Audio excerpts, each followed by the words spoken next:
It was just something that started out with a desire to do something that was set in the political world and find a different way into that. And with my experience on Line of Duty, I was kind of aware of the different specialisations within the police. And so the idea of the Specialist Protection Unit, which looks after politicians and diplomats and royalty, felt like a really good area in which to set the story.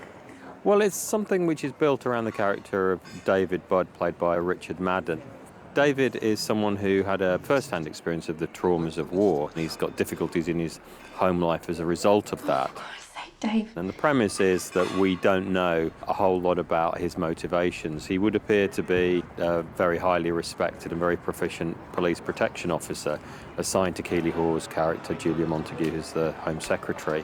And the idea is that it may be that actually, rather than protecting her, he may be involved in some conspiracy to do her harm. That doesn't require apologising for the past. This assignment to look after quite a hawkish Home Secretary brings back the traumas and the conflicts that he feels about the experiences he had overseas in the army. Apologising for the past. The political world within the story is something that really surrounds Julia Montague.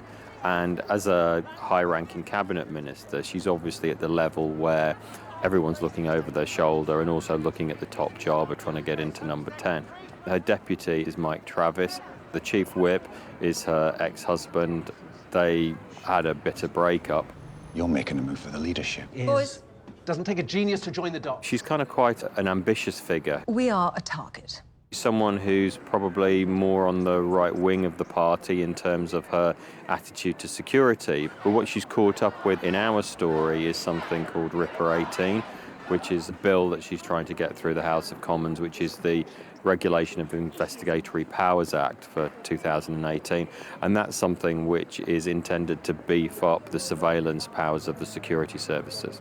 Gina McKee plays Anne Sampson, the commander of SO15, the counter-terrorism branch, a very dedicated officer, but she's also someone that's quite hard to know. It does appear at times that she has her own political agenda. I don't see how that would I'm alter starting the to lose outcome. confidence in the... Well, I think it's very important if you're doing post-watershed drama that's for a discerning audience that you make it distinctive. And a lot of TV does go for heroes and villains and very demarcated characters. One of the characteristics of, say, Line of Duty and Bodyguard is that characters can have a bit of good and evil in them, that they can be positive characters, but that they can have very real flaws that lead to dramatic consequences. The attack on a packed train en route to London, Euston. One of the centerpieces of the story is the terrorist threat, and unfortunately, that's something that we've all learned to live with in our big cities. It's very contemporary, and obviously we want to handle that in the most sensitive way, but also in a way that does feel authentic. Stand by!